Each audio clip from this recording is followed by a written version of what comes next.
Ko hiwa lema te tau kamata he fiafkoni e kole ki he youth a mainihi nuku alofa na maufanga ke nau kamata mai e tau hiwa. Alofa.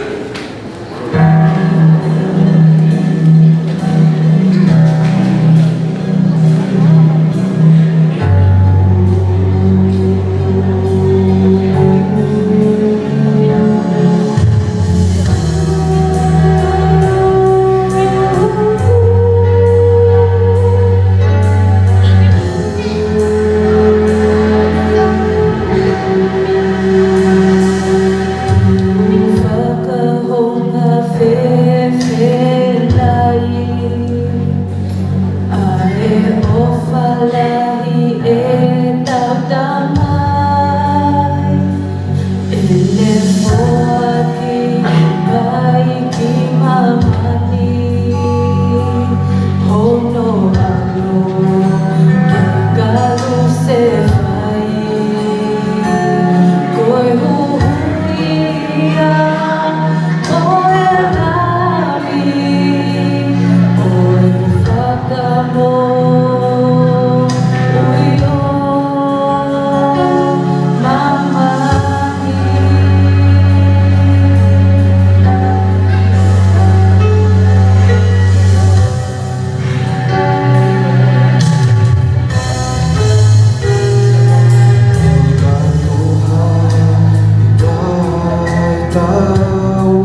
koutoa ki la tō whāmini, a whitu e whiawhini, la ki tā kau whataha i tō kāma a tō ngātana fō. Pea pehe, a tātai lelei ki he kau whaiwhekau, o tā pēo tau sensi, tau kau whataheni, o kou whiaus me tātai lelei, ke singai tamai, singai whae o tō pēo tau sensi, la mai pōpou nā whahoko mai pōna mai tā vau, nā kau whataha mai e whiawhini e whahoko, ai tau polo kalama e wai. Ko whia whahanga te tātai lelei whakiheni e kau tā vau, o ko nā tōla e polo kalama mahuina ko eni, o tau tui, kau tā vau, ko e tau kau whataha e whakoni, na tau be e hiva, whahaha ngai lea te whahoko, ko ngā ua ea, o ke whai mai e ki. Pako tui, ko e tango tape tau mawhanga maare te heni ai, ke tau kau whataha. I e whanau ke whawhara e ki whawhau e hiva, i malanga, i a whainga tawhaakipe. Ko tui ka mea e o nehanga whātu maua e tau tui ke e ki, rola tonga koe e tau whanau e whubonga whainga tā koe. Pea au pehe e whaau atu, a tātai lelei, kotoa ka te poto, i e whiafu koe ni. Tātai lelei whoki a ahi tau au whataha i e whiawhini, pai ke silawe i atu, hohi moa, au whahau atu, ai tātai whiawhia, i e whiawhini ke te koe, o whiri ke kau whataha mo mautoro, po ngā tāua i sas awhitu, i e prokama e whiafu koe ni. Pea au pehe e tātai lelei, ke te ngotonga mo toa pe whamini. Whatau ange ia, ko e tau polo kalama e whiafu koe ni ka mea ke nehanga, o whatataha ki tau tonu, ke tau ilo, ko e tai nien, ke tau tuai, o whai ai ni māue. O tui e tai mlai, lai au puta ngai ai ai whikin me whai ke tau ngai mo ui, i ngai tāwhu tawake ke. A o tui e whiawhini, ko ho whiri ke e pau e whiawhini, ko ilo whawapau, ko mea ngā ua ia, o ke tuku, i o mo ui ki ngā e awak mai e ki. Pako tui, whae whakatoka ua whakatonga ane whiawhini, tātai vei ua, koe tāpu aku mo oni, a tai mo tātou tau kau whatahai, i e teke a ngā ua e eki. Pea ki mua koe a ke osa te ku tātai lelei no tāke mo toi whiawhini, ko toi whia whaau atu pe. A tātai lelei no whiawhini, kia te mo tō toa pe. Koe a whahaa no tātai lelei, hao kanga api, hao wakaya ke tei paketarange, nā lo e lelei, whakawhia a e kusio ke te koe i a koe ni.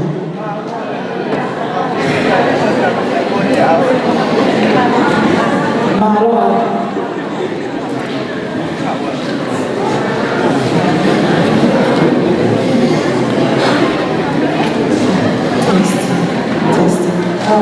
Whawhena no ia, o mai tau i kamata. Sa te pati e mapelu mo kofonga, katalo. Tamaya le wal o fa afiona i e whini o mawhiki a whamaro i whaftai te ki koe. I ngāhi mune le ki wa pepe hanga i tā peki a te mawhorui, e rai ni ma te asia mai e te whakoro o koe.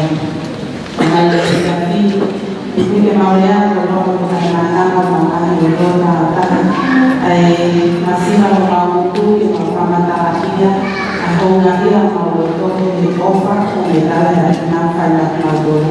Ko ia te rai ma whafoki a rana ni me whakina ike na aupere. I e te whini ki ana i whoka mai a rana ni ma honga te koe rama e te whini. Ma whawhino na maare na mai ki te kipo ma koe o tai rāwe ina. Ana na todo to a rete na kau o rāra o ia whini. E hoko e ana o rāra o rāra o te nuku. Ke ina ea e te whawhiki e ana i kui. E ka rāra o ke nā te rāra o te ea e te nā te rāra. Kai e te mai whawhoko ka mane e whini mai tō tuku ma siasi e whawhoko i kai e maure e hea mai e whawhore i ka hato hapua e nā kōhui hanga ohi i o e kina nā kōhui nā tumo matao i ka nara e hawhina a nā tōru i ka whina ki hiwa i nā whai tupe mwana mai i ka whawhoko i aki o ka katao i ki ka whanga ka whawhone a hawhina ka mai e te whini ma rotua nā tōru a ka rāpoko ki kere ma rāpa ai e te whini i mua a te hina ka kore ni e mai a te a kōna me ka e a hawhina i e hana ka o tuta mai e ni o ma ka rāpoko o mua a te hina o e whini mua atu la i mai ta ra ki te ha pa foki a ni na to ki o ka pa ta ni te ka na wa na e ta ta ni mo se si mo ko i te na ta mai te te ta ki na ko na to ka te a mo ko i ko la mai te fi i mo ko ni mo mu ka wa na to me ta es ko ka to mo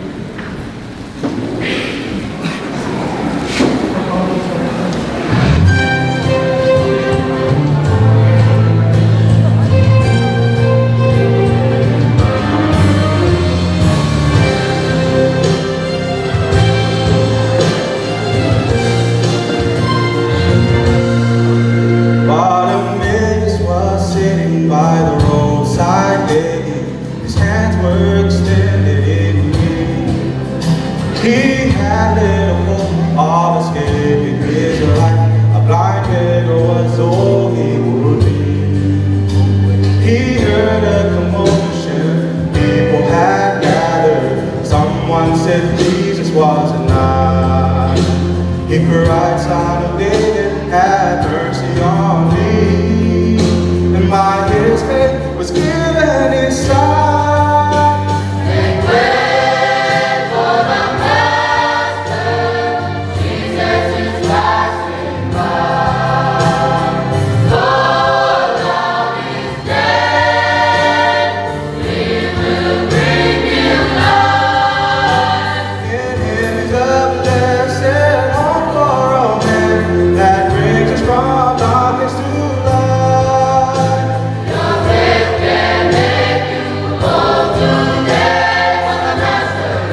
kami. Tukar mo ba kayo na hindi ka talaga di ba? But kau talaga mo sa courage ka ka di ada na itu lah. Mesti kau lo tu lah kita hal tu semua ya kau tahu ini kalau kau feel kita nak terlihat kita mayo tu mayo malo tolong ay dah simping aku ya. Say, hingga kau ni mah pe aku ke aku yang Facebook kan. Ayo, man, loy mo yang kasi asal ni. Dalam, hingga kau ni mah ke Facebook kan, ke dalam newsy, newsy, dalam newspaper. Hingga kau ni mah maalunga, be proud of yourself. Mira mame kau koro, ini kau lima. Iyo, kau ke maalunga pe. Say, kau bawa ke, sama tu news. Kau mau kalau video.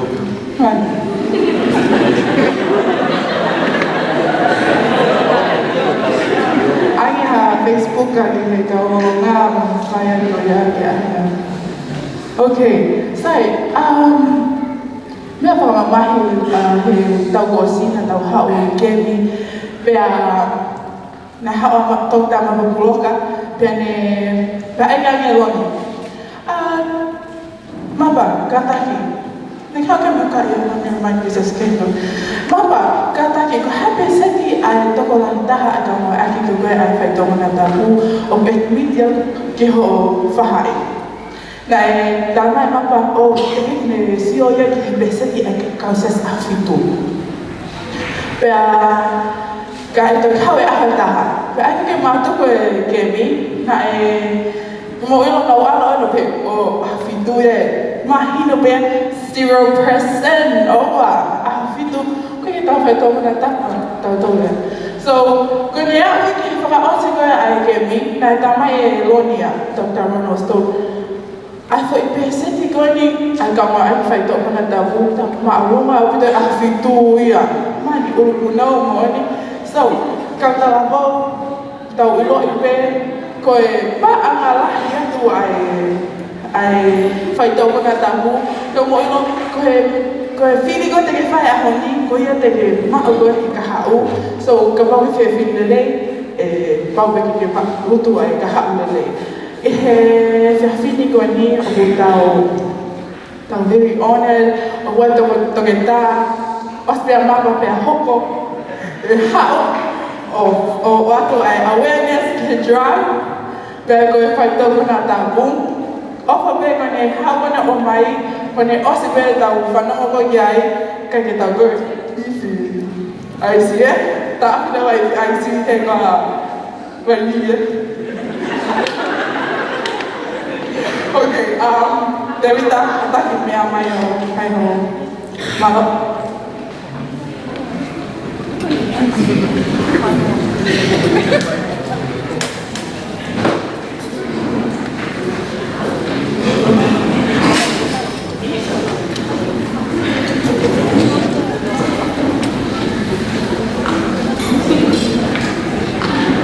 Tuloy kawala to na kita patapos ya fakat memani. Kaya mo sa mari ko dito ako sa tunay ko. Kung mo pati kalato, ako luto nga. Saya mani klere mai ki siasi wa demosiasi kolonga. Dan koi topik teoria ke fini koi drug awareness koi tahu to ilo lagi ke fato kona tamu. Dan koi tahu de fito Kadang mantap pun nyuruh kau ice, kalau faham malangi methamphetamine. Ini tadi waktu makatiaw, na us faham kau ni dia kau ni imau faham, ni kau tahu mau faham kau kalau mana faham kau mau faham, kerana over ni kau furu. Eu fei na repuvada kahak ni tadi maku. Kau fei mau, kau tahu mau tokana. Kau ni mau fifiri kau ni, kau hati ni Kau mau mai, dapat kami pulsa ngamari kau ni. Kita apa ni mana faham atau faham kamu aku theology, Now, to here, pepa eu a feka waki mo drugs. Kau dah fito ke drugs kon mo methamphetamine ia Pacific. Kau winga waki ia. Kau winga famui moi kau tu mal mahuna. Kau fuala ke drugs kon ia kahina ina fa eu ke ia ko fomono diwani. Tau me ai e fioki mo fai ko na kap kon ni wa mai kai ni na preia tomani. Me hataf no galofa wa pinito. Kau kau suka kerana kau offer, aku tu maaf kau mau offer mereka kepin yang kau ni. Methamphetamine. Kau halo ingat. Kita kau kahai fai kau nak tak, kau kahai tema awai kau te. Oh kita kiai awai te. Kau suka ingat. In another way, in saying it in English, it's very addictive that you're going to give your life to. That's how bad it is. Methamphetamine. Kalau ngai funalea pani, ukora be apa ko forma vave, ko taini kam fe mau ki falo mai, kau me fito kam motor matua, mo kau fanau. Ek fe mau, ne mo fe mau falo yuf kai, kau fe mau e kau tokoni. Kau tu fanau. Mato. Ha! Kalau ngai falea, pau te fano. Ai bui to man ko ice. Kai na fawe nei, wa foi as ko hena. O wa ki foi mihi hena. Wa ki foi hena. Wa ki foi kristolo hena. Pau ki fano na fena kata mani, yo fanau. Kau tu mau kamata ke kafir tu kai hal. Time ke faha kalau nak tahu. Semua orang normal, ai fata mana tak pani. Kau lama ke is, lama ke hu, lama ke mihi. Lama ke tema untuk tokon kami. Kau lah dah harus semua normal ke kono isi. Ake foi paipa. Anggapi nak ke kai ni ko ke ilo. Tiểu lao vào là con em ngay cái nào phải ngày bay vào cái đi là bộ lo cái lao làm hao mà bay của sao vậy cái phải rồi và cái gia tay nhiều cái nhiều bao giờ bộ đi cái con cái mà bay cái một siêu cái làm công pha nào mình mà thua cái một rồi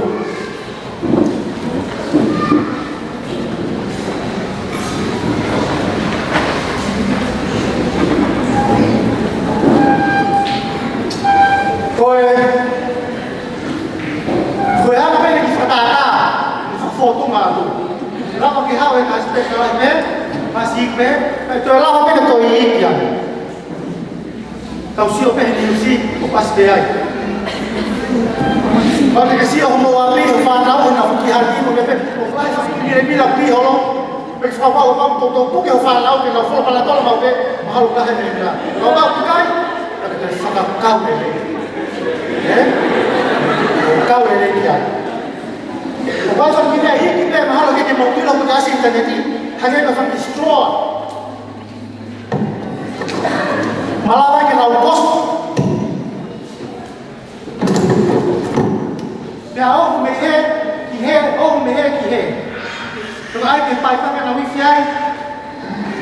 kalau ada orang atau mana bilang lah kita ikuti nama bloki, ayo bilang ya, ngau kita banyak ngau, Yang kalau kiai, kau yang logi bilang lah lepas, kau bilo, kau kasih orang mau bilo lepas, mau phone na wihu mau na wawe ke ni, kalau kau tahu lewat, kau masih ni, kau ni asing internet ni, kau mau ingat, kau bilo kiai, kau mau alat, kau mau ayat. Tapi bukan dia lagi pada hukuman, bukan definisi, bukan nak logi, Asia ini apa ni? Bagi segala tahu dia fikir kebriak ini.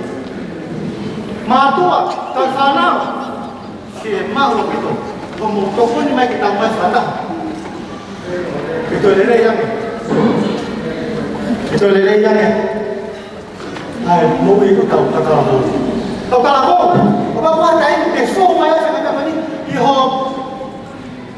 Família, kau mata off, kau masih film off, o Korea, o hau te ke alu ki pe ma to ko ni ai ko ko fi no o pe ke wingai o ko rau kakai ko be kakai ko ya ke ma ko ma to pa ke alu ta no ka to alu ba ta ta no ko ma to ta no ko sa ko ro ko ta ke ko lo ta no ko fa ka ta to ko alu ka ko hau ta no ma hu ni na ko mo fa no ma ke ko ke pe Kalau tak kita hau, kita buat kan, kalau tu pakai behel, pakai dia baru lalu pakai dia lagi ay, fakta mana orang lagi kami kata itu ya.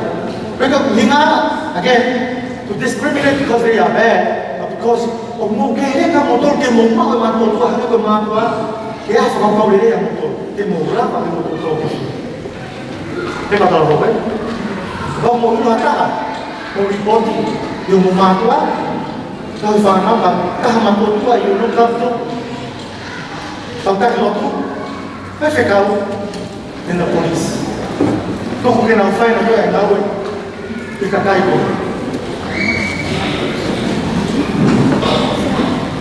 Lama fair na information lagi, macam kalau apa yang nak ini ya, nak ingat kayu itu kita mani. Lama fair, ia waktu kita lagi yang mani, baik tak apa. Kalau apa hal tamu kita tahu, mata mereka kita tahu itu. Normal apa ni Asia na. Oke jangan ni kita dia mau berapa malu ya. Kita namu, kita suatu ilo kita luar oke ilo. Oke jangan kita mau ni mau ya saya kau pernah tahu kau. Mari suara kita ilo tu pulang mata, aku kai kita oke saya lo. Malah kau dia kenal, kau bila tu feel bila tu. Lalu dia kita luar kakak itu kan bukti toka ya kakak nak anda nak influence satu tamak ya itu kakak nak ini kita jual mata lagi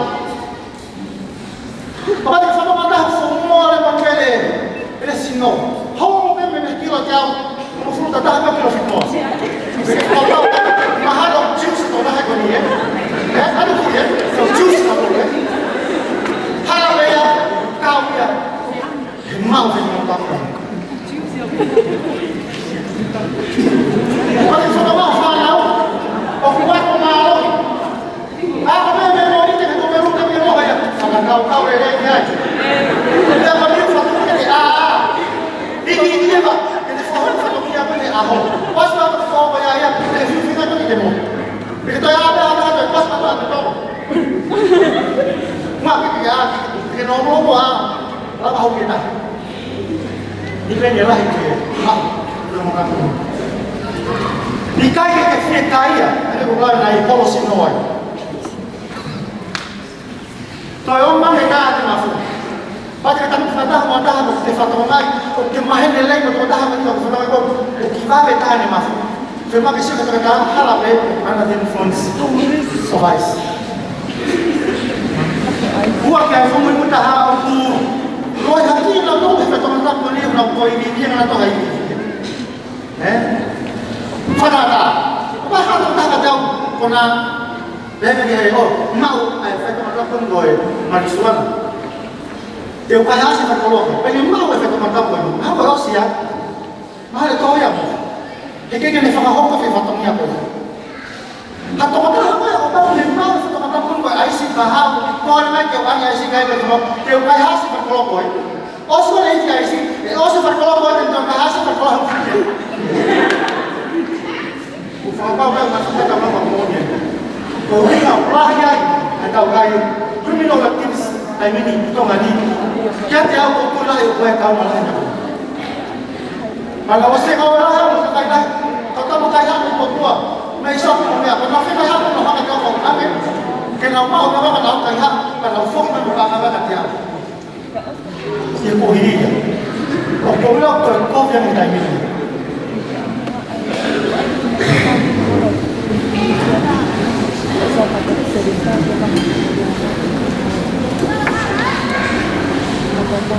Kalau apa presentation ni, kerja sini.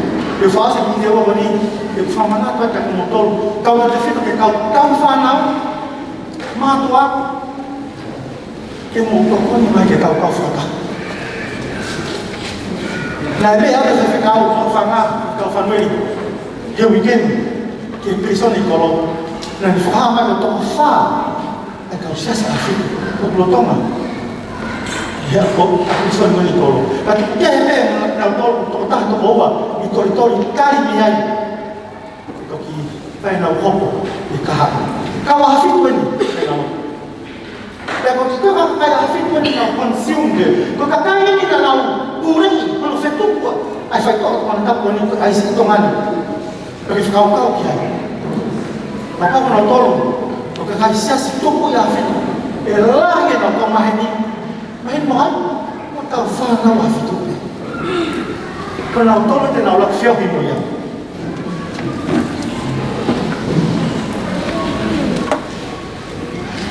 Mana tu? Tapi kau wala tak kiri. Kau kena meleleh, boleh anak everything. Osam mahina tolong pekoyuan.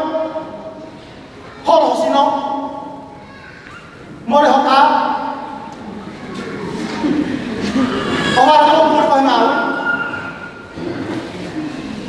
Kalau kita mau ini, kita ini itu mulai dari siasi.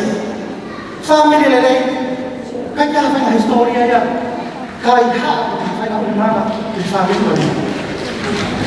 Pas kaya, kalau loho, apa yang kita elama kamu.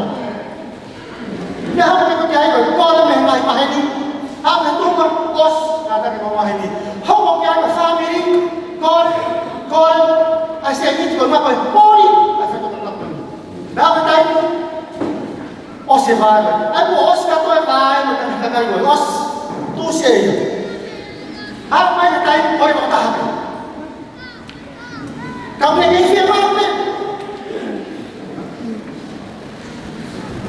Bởi vì học cô biết nào phải nào má phải nào buồn cái gì cao để nào buồn thế cái nào phô hay nào buồn thế nào cay ha thế nào phải kia cái mang cái mang os kita tu pula pertemuan itu nak kaya hafu lagi kita nak kaya ke apa ke mai no ngape nak apa kata ini kau ya total Mama bahwa dia ke sana.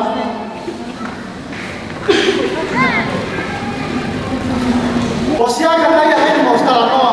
Bukan mau mereka harus tu lelai yang bersedes halaika. Kita ini dapat before and after. Hitungannya, lupa ini halaika apa yang kita ini hitungannya itu kau boy. Siapa yang mata lelai nawa si kita ini dia. Fakta. Semua falah ya ini aku tak boleh. Mau itu apa? Kata.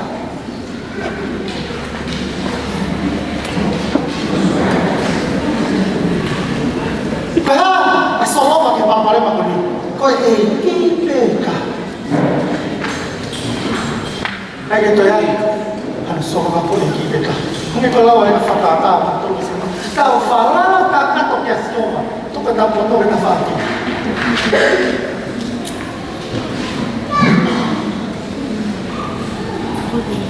Kali matua, tu sekarang korek kamu tu. Kau tak lalu mufanu be. Kau mahu nak kata kau matua. Kau fanu matua kau fanu be. Kenal tolong kau fanu. Kenal tolong kau matua tua ini. Kau firma betau mau berfakar. Kau kesiawan kau kiamoi. Kau biar kau tak mau. Ia kau family siapa itu? Aku fikir dia ni mau bertolak ngau ya, kau ya. Aku nak firma aku sih nak lihat. Kalau nak mau ni kau jangan fikir. Malah, aja nak Kristian itu tu, aku lo tu ya, ofai. Tahu malah tu kan mana tu. Kita berdamai, berfaham, kita faham, berkah Kristus.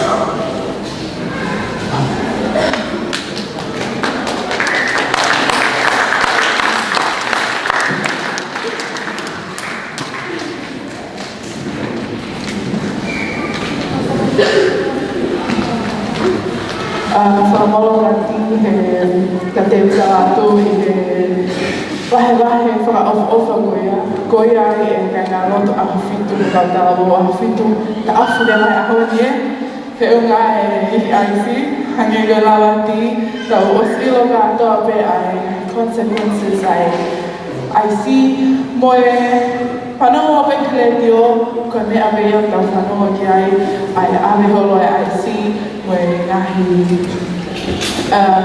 whaitopana tamu, e na whawhetai ke e ki, o ko miti koe o e waftahi wā ki kautala mou, o ku nā teo teo e polo kalama ki hokhoka te tau e ke nau hanga o teke ai no drugs, me koe drug awareness. Maloa o toti, pia me malemi ke ha polisi he ke whanau mai ko lea, ke ni ave koe e ma mofu mo tofu a ose e koe. Pegi to te wharora o whawhena te kawiwa hasi, e nau meki aru. Maloa asiki, hatani kami mea mai tani.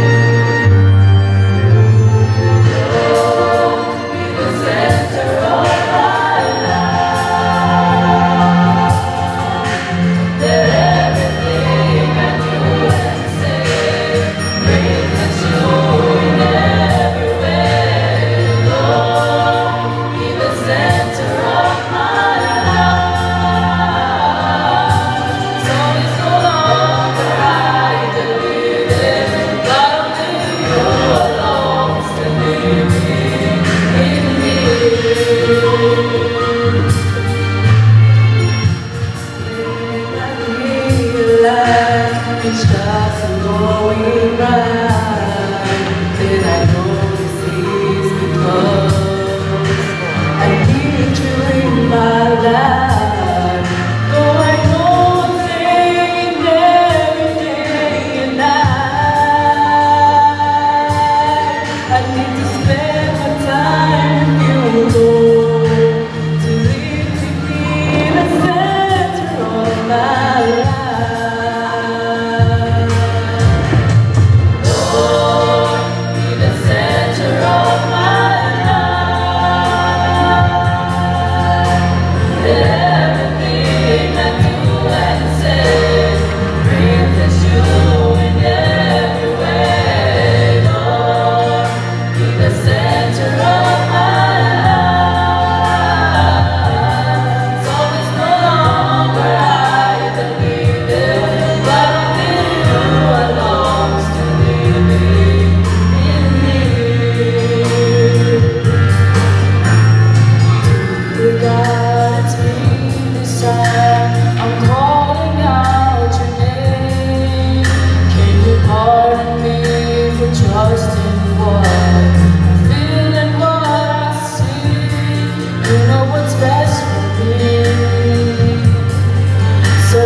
Trust in your lead.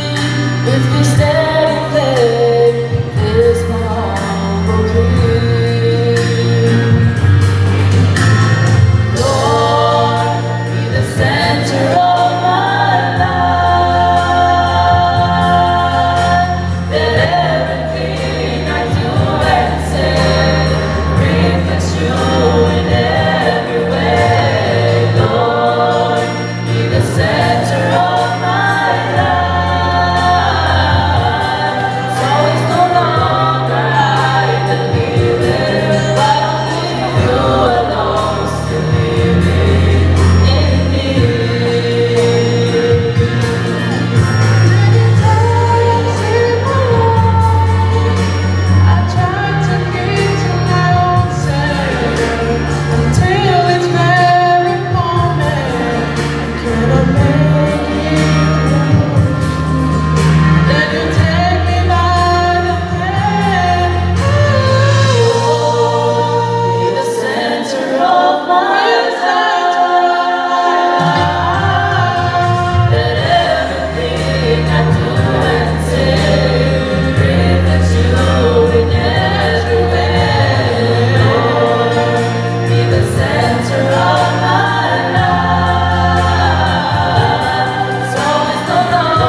he hiwa whaafofa koe ni ke ni hanga rip apa tau drug awareness. Ke tau hoko koe ni pahoma pe mo ku iu whalaha tau tuhe ane nai o ku os. Keke tani whakoi ka te hapo tau tu taitari ke lotu hiwa sio kakai ke lotu. Ko me hapo ko tau tu ko tau wota ka ako ke atu ngā e teke koe telefoni. Man, taimi ngana u ke mama o te whanua ofi mai pepe he o whae e ku whenga ako. Nau, taimi e samane whae, ko ku nawha mo whaka amu mani ka pana o I api ke u mahalo pere furu pere ti he samane whae, mai whae, ka pēha hube ke Facebooka, se Facebooka, tala mai he ki foi ko uti ko whaai pe Facebooka, tala mai sio ki ho whae, ka o te ke mo ua he telefoni, ko ngana whenua pe ho sio hake, ko ke te sio ko whae. Pēko me ai aku hoko ki a tau tōru koeni kau tala mou, pēha oa loi mai mai kau mātua o tu aia, toi apa ke nau Facebooka, nau tōru koeni post, selfie, ok pa selfie, hala ko ka whaitua e koe he teknolosia, o ngata pei wholaha whai e ki tōru. Moha? Portrait. Koe bring portrait orientation. Koe kai, e he taimi ni e kau tala e me whamiri ka whitu au whakamamana ke te lawa ki tai ata ofi. Ko koe ke pule ki honi maa mo ata mai ke toki ke Facebooka mai o tume a koea pēr ko tau whenhia ko hai kau u hauai a honi o lea ki te hai koea. Koe toke tae e ta whakawhai teknolosia ko Lolo na hinga palanse e te mami si o ilo. Miranda to. Miranda tohi. Ai mo ke ilo I ke lo pe tale kitaya e tau kau tala mo. Ilo no sa smamo nga. Sai. Tai mimi kole ka fa pe mo ina ke la mai ke mo ani ke ne mai atu about a cyber awareness because hai ia ko aku teknologia o ne hanga o sia ai ka tala mo he ke human race in ala to Miranda.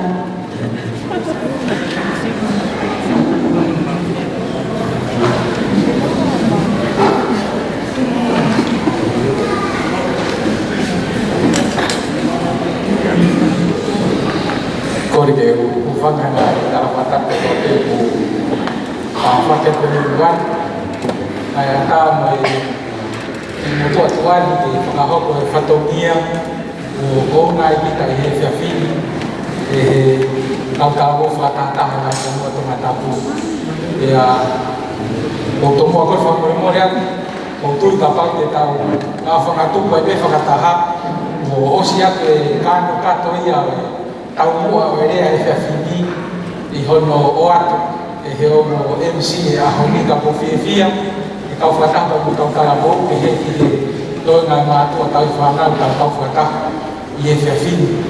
Pea mori ke mama o ke he te lawa o tāri hanga I whehui pe te uhanga o atu hamo oni pe hatotonu o I whie mao viviri ai taimi o tau laka pe moia I he kuongani au whai pe whakaamu ke whai pe hatokoni I he whiawhiri pea naa ngari mamafa pe mafa tuki ai kawe inga o kua mana ke whai ai ai whakapotala noa ai cyber awareness ai whai pe wheinga ke omi ke toi mahino ame pe koe hae ofu taha e ala lama e whai honu wha ko kai ki mua pe ke poko atu ki he kawe inga ake koe mea nai lawe ki ai e kaunanga koe te hui lahi ia I tongani pea pe he ki maamani pea whelawe I pe ia pea koe kawe inga nai rea ai whai whekau ane nai ai cyber. Ka kutui mahalo kuka ki aha whahinga rea whakatonga te tau omi ki ai ka koe cyber crime, cyber security, koe cyber safety, o whelawe I kotoa pe ia pea mohono ngāwe ake teknolosia. Pea o gai hao no lere, ake ko mea kato peo kau ke kuki moia I whono nganga, o gai pe good side and a bad side of it. Pea I e whiawhini, o kua manaki ke whai e tala noa whikau a pe pa koe tawhako ia, ke iloi pe koe haka tau mea e whai, e tau lawa whawhepaki aki ai saipa challenges o ku hake mai ki tō ngani hange ko mea lawe ke tau nganga, koe I out of our control, a pau peke tau tila pe amoia. Hange ko mea lawe ki ai na ngani mamafa ai kawe inga, ai tuku mua ke ome tau whakau kau, ki he kawe inga mahu inga, o kau tala boke wafe tahi iwa. Atop, o fie ome tau toka ngā kau tala boke, I he rea, koe atop, e koe ohi mai, a whaahinga whakau kau, e te ke ohi ha toko taha mnoko pirisone, e ko ohi ha toko taha o ne mohenga e mamahi, e kune whai ngā tā ia, e ko toko taha o ne rotonga to whanga he whai ngā tā, o whai tō monga tapu, a koe whakau kau e tā unie wa whe taha hiwa, e moe iuf katoa mamani koe atop.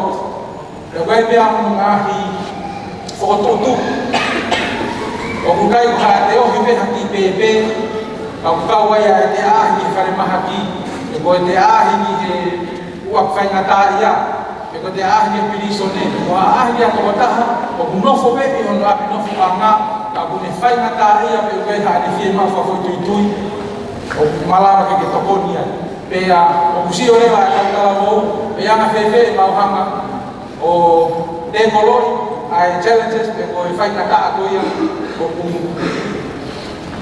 hake mai ki hatau kōngan. Pea, hange ko mea nalawe ki ai, o ku whai wafu a wito, e tau ngā we ake teknolosia. I hono lere I, mo hono kōwi, ko I kuanga pia e tau whini.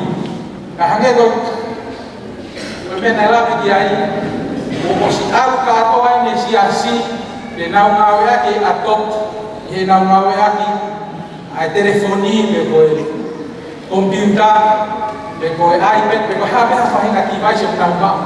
E tuwha ki ake ai o mongo lele. Me koe whewhia, te ukau whataha me koe kau talako, ai wahi whanua tonga tapu he tauni, ke nau hanga tataki, ai te htoi whakau kau, kono tuwha ki ai o mongo lele. Ka nā mamma whainga maare, te mamau a taipa koe tini, tare kita ai wahi whanua, pia moe ni ihi. I he konga o ki kuro kalama koe ni. Koe nā wa ahe ni ai whānau, wahe wahe. Te koe mea kai, te ko hawara, te ko tokoni, te ko teksi atu haki pōpō aki whakalotola. Te ko whe wahe wahe aki ma tō taha whainga tā ia. Over a cup of tea. Te ko hanga o whaingai hato taha koto mamai. Ke ni maha whawhonga mari mai. Pe koe hape hawhahinga ngā aue o koe whai, koe taunu ai ai, whakatataha e tauni, that we're going to step out of our comfort zone, e whai a ngā aue koe ni. Pe koe whakaamu ia. Pe koe whakorek ko taimi, ka ke aua tokoni nge tau ngā api. Pe koe wahewahe toi mea kuke mao, ki haki whaamini masifa. O kuke malawa ke tokoni ia. Pe ko ngā aue, whakataha mo community. Tau e ka mana maasi, aho taha hiwa. Ka mo ngā aue au ngā aki, ka ko whamano, ki ka tarabo, ka whunga toka tapu. I whunga aue, ka whakafa mo whai. O tuku hiwa telefoni, ka tō hake a here Peru, I ngā aue au ngā.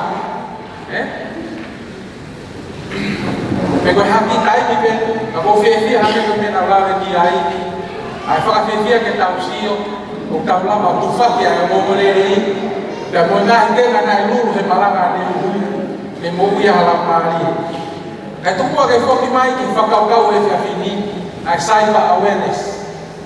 Koe cyber, koe whetutakia a te koe whahinga e tangata, pea mo e teknolosia o ngāpa koe ni. Pe koe haa whahinga whakatonga ki ai. Ka koe cyber, koe whihokotakia a au, pea mo e teknolosia. Pe koe telefoni, pe koe computer, pe koe tablet, pe koe talanoa koe ni, o tui mahalo koe pesete ono noa kunau, si o mai muna whanonga mai he youth. I bet you, o koe e konga he nau nau, e tekepe. Anga koe lawe ko koe MC, tekepe. O whape koe tekepe e skolofona ena mele, le son pasapate. Ka koe whehui rewa, koe ha hono palo pare ma. O koe aina hano palo pare ma, o whi ome ai, a ki whakaukau na e lawe ki ai ai whai whekauwa ni nai. Ka pau kuke mo ui whai na tā ia, ia whai ane ko turi kohe ngā we, e whie mau i pāma, kore ki o maheni, kore ki o whāmiri, kore ko kai ngā motuka ke ma, ka au whiwire whie mau. I can tell you right now, the cybercrime people, they are watching you. O e mominiti peha o text, o mominiti peha o talanoa, o kuiai e kakai o mina wanga siofiko. O ku ngari whakairifia e talanoa, ka ku o sihopo i kuto ngai.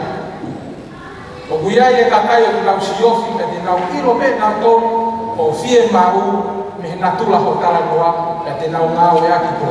Tata te whito ni kau talamo, ko tai meni, o whakatu tāmaki ai e teknolosia, e mo fie mau whawhaitu.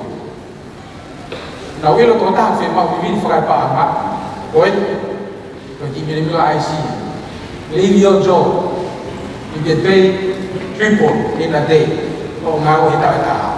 O hai e fie mau viviri whakai paama, e kai kene tai whakahoko whiri koe. Ka ko hui ngai a koe he whia whini, te tau talanoa, i cyber awareness kau talamo, ka tehepe ke matua tau whanau, ngari whakakata e talanoa, but they can watch you at home. O tui koe kau e siasi koe ni, i e siasi monu ia, e koe tawhaaki koe ni o e cyber, o koe taha kau taki, koe ki youth ahu fitu, mahalo ke ki he, ere ko whia se, o tui o ku iai rea mo ua ki ai. O ku iai e kau tūki mua i he mala e koe ni, koe sias awhitu, koe youth, e koe me mipa e sias. Te naulawa o tokoni e te kautonu, i hono toi whakaingi iki ane, ai mahu inga ke tau toi tokanga ane, i he whakatu tānaki o e teknolosia. Ka, o ku iai e ngā hiporo kalama e pompa i he tauni, o whai e whakatutu, e mau ngā we aki hono le rei, o e teknolosia. Ake pe ai, o e omo kautaha lalahi koe ia i tongani, ai titi seoka mo e DCC, o nā ofa mai ke ngā we aki he e iufa e siasi, sene whangi me skolofola ki taha ko tope i tongani. Ko toe nia pe ko hai hao me fui me skolofola e aho ko tope, ke maulawa o sene atu ke kakai. E tu kua e lau e fui text me he o whaanga, ka lau aho fui text me skolofola. Ka o si whai ai ngā aue ki ai, ai kōmiti ko ni nā lawe ki ai o kauna ngāpe mo whoha koe ni. Ai mau wheina, ke mau hanga pe e kolo aki, ai ta whaaki lere i, ai ta whakpalpalema o saipa. Ka, e tau sio ane ki taimi o kuni hanga hei iwha tonga ni, teenager, o ngā we ake telefoni. Pe sete hiwa aua, o kau mau telefoni ko tope i tonga ni, na o ngā we ake text. Pese te hiwa ua, na ngā wea ke whaita. I he mahina kōsi, o kulawa peo ilo, a whetuna ke arolo koe a i he ulai tāpena ke whaita ai. O no whatu tāmakia, o e matakari koe, they will know what phone you took the photo with and every step of the photo you took. Kau ke whaita he no haro e au i popua, kulawa pehe kau matakau koe ka whaita i haa koe ni, o ilo e hala na ke alu ai. Pena ke alu e hala maha koro, pena ke alu e hala tauwha. They will know. Sai, pena ke tawango wha e, na ke alu i mai ni, kai asmel ai taaya na ke senti beach ko. Ia mo internet ni, pese te waru wha, o email, o e download ni e whangi, o koe whangi tau e pe tau, le som na whasapate. O hinga e download e pia ko nia ko ha e me ni pau ko e keiti agora ka te moxio ki he lahi taimi o tau fa na o fuka moreki i he ngawe aki o e foki teknologia ko ni ko fe hura ka te kau tonu Koe hāngai ha whaunga te taulawa, e tauhanga ngau e aki honau taimi, pia moe mobile la, e tau kai ha ase ai nau tokanga.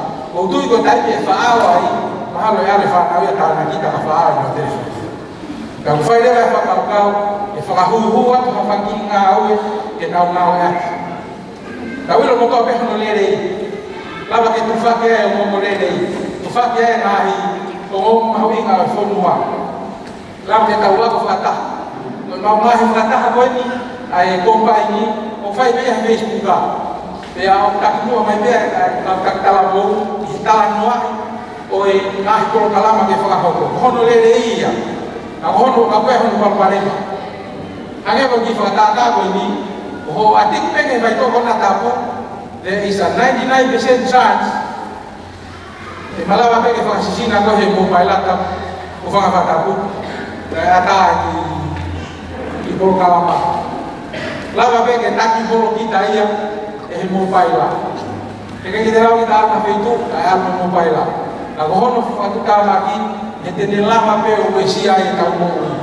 Koe ka kai ni ihu na ostana kita, ko inga ko mobile la. Koe ka kai ni ihu na wa ke, ko inga ko mobile la. Pea o tuku mai e ke mau hanga ta mate e Facebook la. Ito ngani. Koe ha no inga. Koe la heke ka kai to ngai Facebook la. Pea ko ka wa mo ka wa fitu ai ko fa to ngai ko sta wa fitu. O hono matama maia o e tumbuangi o e tawataina i ka whaaki koe o whai tālanga lahi ai o e saipa. The same addiction kong te mahu i he drugs o e lifta maka is the same thing o klawa e mobile la ki ni whai maa o e youth i ngai a hono. Naulawa tō ai mo hono ngahi whakaririfu e naulawa o iroi ho ngahi kati pake na vai hai ki hangi hangi pisone ia vai na founga pe na vai ai fa tokanga i tauni le mau atok mai ai kautala mo o na uesia pe ko buket ki na do e ngahi uesia o fa hoko e teknologia ka vai pega kai ni wa o vela na mate ko kai waya ko mo telefoni o to na charge o tala mo o fa pe ke o me he mai ha mo mo ki e va ve ni mai o e mo he ko mo charge o le o ka ko ni ai ai fa ka ta o pascal ha ki tala mo ma fit o fe mo we ki na he lu he hala le mo tink ko ha fo ma te taula we au ma ki ai fluidi o mo ha ya mo teknologia. Behare vai ter o kamata ia ka talamo ia te koi ia moa behare ia te tawhai ia kuonga peheni ia taimi peheni ia ta whakahao whia ki kaua e pea o tā o e taimi o kumere mua e ngai lau mari o toko lahi o whakorekore ia e tauni ngai matua tai whanau e ia e taimi whakatangi atua ia e komitida ko e kau talamo na whonua tonga tapu e mo feinga ke to whakaiki ane ai ki polo kalama na whakahoko e whai whekau ka mo ki polo kalama tatau koni o ko lawe e whai toa e whakahoa a au kai ko maua te mahaka whai ai tala toa e iai e taimi e lava na iai kau polisi lava me iai me kau whakamau o whai whakatala noa ka te kina tolu e mau aru atu e toi whakatala noa angi ko haa whonga te tau lawa e tau hanga ohi ai ai le rei o haku me teknolosia e tai mau ea ki mau ea o tua. Tofa ke whai tāpukina ki motoro he e ki mau.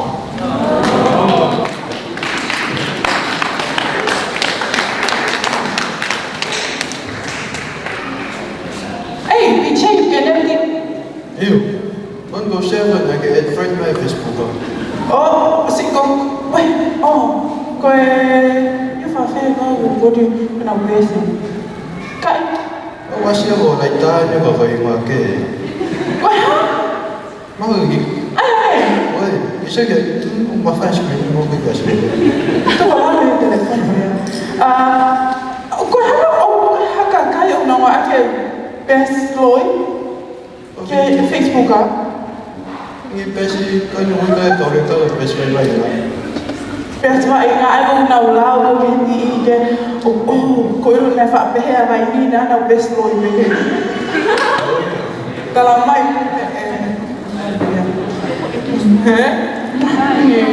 coba kalau pertama kita teknologi kalau jangan hindi oleh baik kau biasanya tak na which friend kau fe biula kau biasanya biula mai mani malu biula mai kata Muhammad Tauhid gini momen itu biula pas aku do Facebook kan Sai bego kawe de dobuya he sai pa togonje sai pa grind.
Tôi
mau ke fin o famalo apa pot ngai tala mo ko ya rula me ko ko ki ma ma ya ka o fe fa le famalo ya ko ni ke mo to le ka lo to mo no fo i mai da programa ka o men ke ngai ko ma fa o se da programa i fa fini to be ngai hiwa e da fa no ke ka ko mo i ne ho ko ni ke hanga pe ata ki ata o i programa pa vahe e pot ngai tala mo e tipi e ma ke ka oni mo la ve me pot ngai tala mo o ku ka we pa faita o ke o hinga ni ku ka pa faita e programa mai ko tala mo ka anta e pa faita e programa ko e department ko yo yo ko de wat pe ki ata ko ni ke mo ne apatia mo ki mo to mo ne ko ta fa na te pe ke mo fa no mo to le se ka ko programa ma va ko ni o fa pe ke ho ko ma ko ni ko me ke mo la fe ya e mo fa ka ka la ya e mo ma we nga ko hi ko ta fa na o e me nga hi issue ko ni ta no ke mo to ke ka ko ni a ho ni ke la ke ta fa e pe me ya i he ka ha o he ta fa ka o te ta fa na ke programa ko mo me mai pe ke ata ko ni te to la ve no no ante ke ma no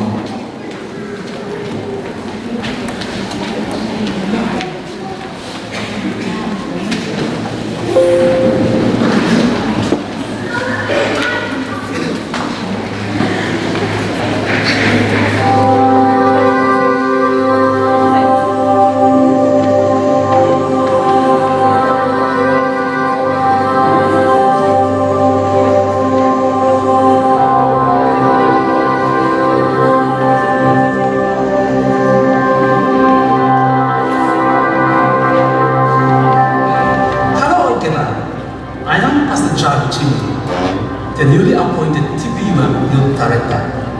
I am so pleased to be standing at the confirmed Pathfinder Camry site, where we will be hosting our TPUM Pathfinder Camry. I give God all the praise and all the glory for the ministry of Pastor Fabata Matai, who is our former TPUM Youth Director, who has started all the initial plannings and arrangements for someone our mission to host this Pathfinder Camry. This campsite is big enough to host 5,000 plus Pathfinders to hear the call of Jesus and become his disciples. Pathfinders and camp directors, we are now 10 months away from the Pathfinder Camry. So I'm appealing to you to fill your new Camry application forms with your fees and submit to your Mission Youth Department office before the closing dates.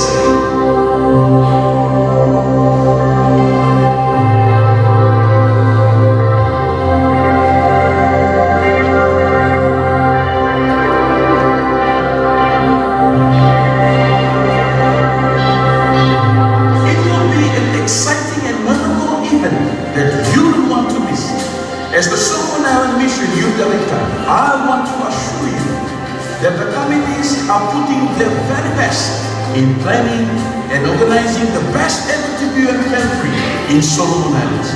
Solomon Island TPUM Pathfinder Camry is where you should be in December 2019. For more information, check out our TPUM Pathfinder Facebook page or contact the number on your screen. Look at you.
mahi siasi o na osi o lele ka o tu pe kula pe e ka ka pau ka hata he o ma lo du pe ne e ahoni i lo le vai ko pro kala ma ne siasi o mo na te fa ho pe a hange me me ne fa mai ka e ai o tangata o ata e necessita so far o se ni i mo na o necessita mai ka ne fa ta ne ko ta pa fainda o sia o e fa fofu ke to ko o no fu o sa fa pa te na fu la ko fika ko to ngani ko e to ko ba no ape aya ka pa o ke vakai me ke ata o ama e alu ya te ko ki ata pe ko mo yo ko ma ke kawa to ko kita hine pe ko kita masih ona ke to loi na ke alwa ko ta pu ne necessita pe se mari pe pa ko no wa to ko ni ko e mo ta ma ke speaker ni ko to tongi apa to tong ki mo a to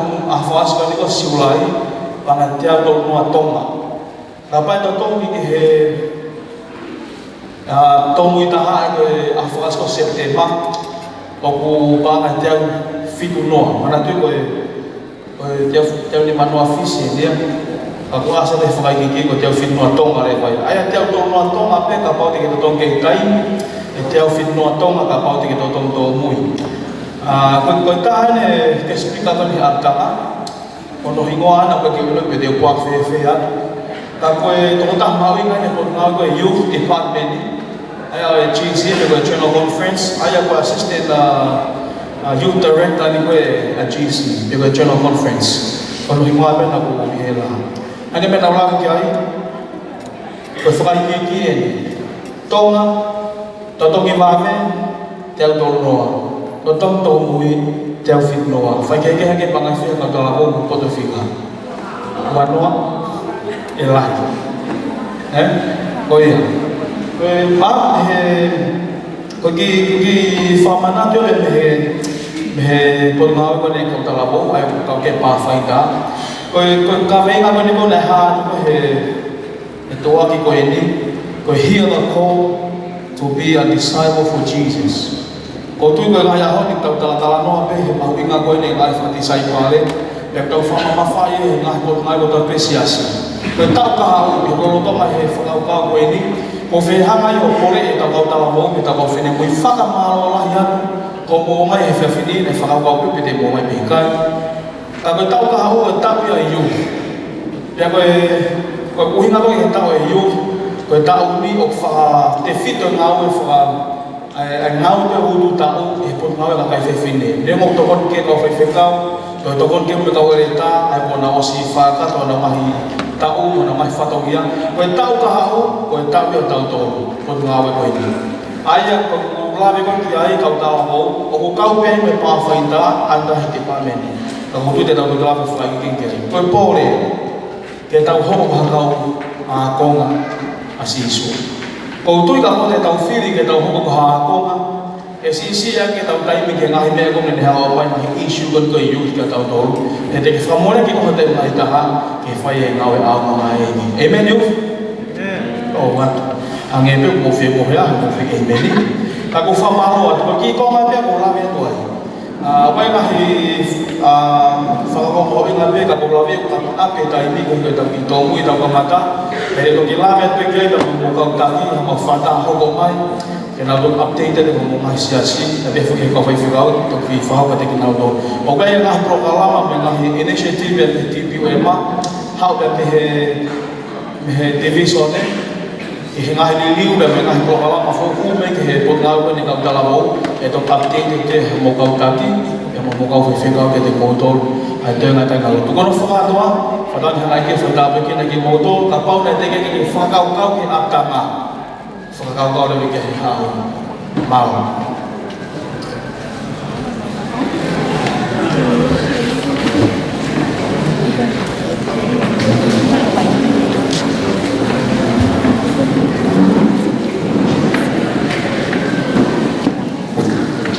Malu mo asya se pigbigha mai ga manala ta ko kalama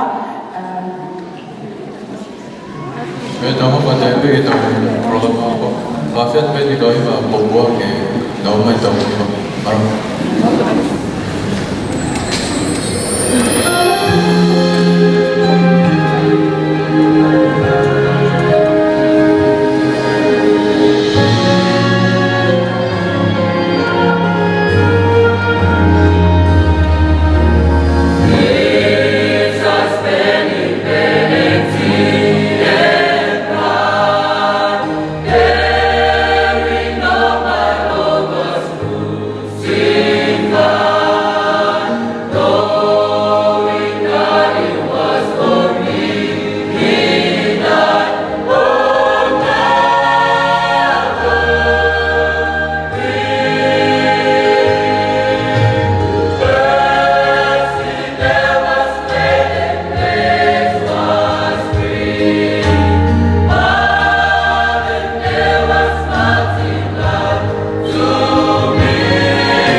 maloko le ki tau hiva ko wake na kataka tu pe mo fa ho ko to ki ka ma ko to ki update ki ko ya ka tala mo i ka mata ma ta ni wa me ki tai ni ya ko e to fa mari ko ni ke fa ma o ia ai ka tala mo ko ya ko e lava ki na o ni ko fatonia na e u ya ki tau to ki tau fa ho ko no tau ai i fai anga kemi koe ni e kauhala koe e a me lava i whakamaha mi ko ia e a e homo atu i he toena e tauhi a homo tauhi e he kautala kou ai fai anga taku koe ni e a kohono hoko me ko e kautala kou wa manaki e whakahoko a e tau wako hiwa i he wantonga i he whiawhi tūsine kotoa me a taki ko e tau wako hiwa e whakahoko i he tūsine kotoa me ka toki ai haliliu e me iai e tau whakahoko a koe e tau taki o tonga e ko tānoa ko ni ko kore ki kātoa e tau talamu e ko lava mai ki muani e hili me e kure au tau whakahosi ai me e ko hoa ki hiwa o e whiawhi ka whakako ke talamu e na ake ako hiwa e na e kai o e ako hiwa kore atu e mea mai ki muani e sio mai ai tau mātua o ki tau toue tau kore ke tau whakahoko ai whatomia o e tau wawheta hiwa kam talamo mea e whakakore kore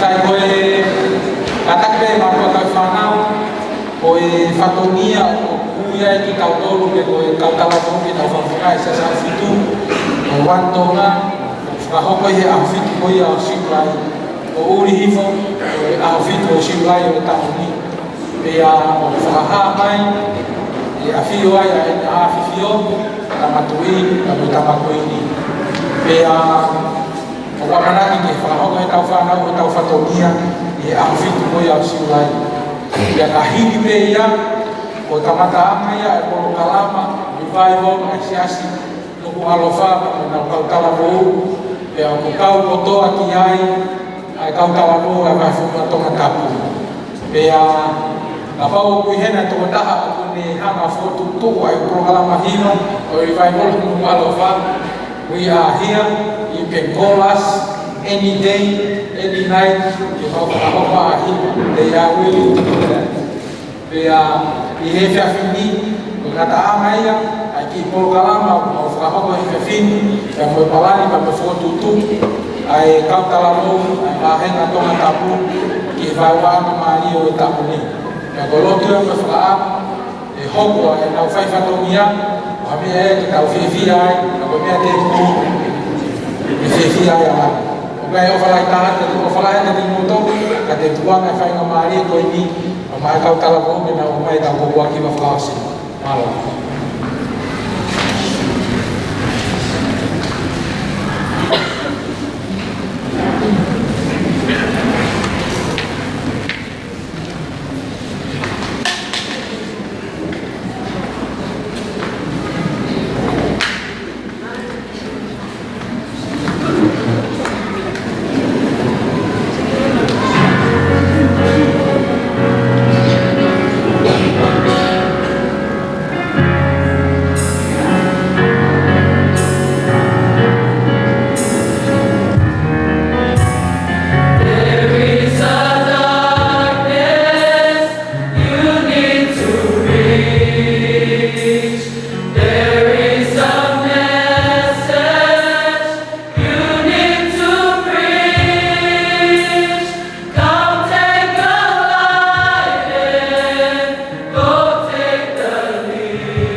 Lesson, malama, ngahi iwa.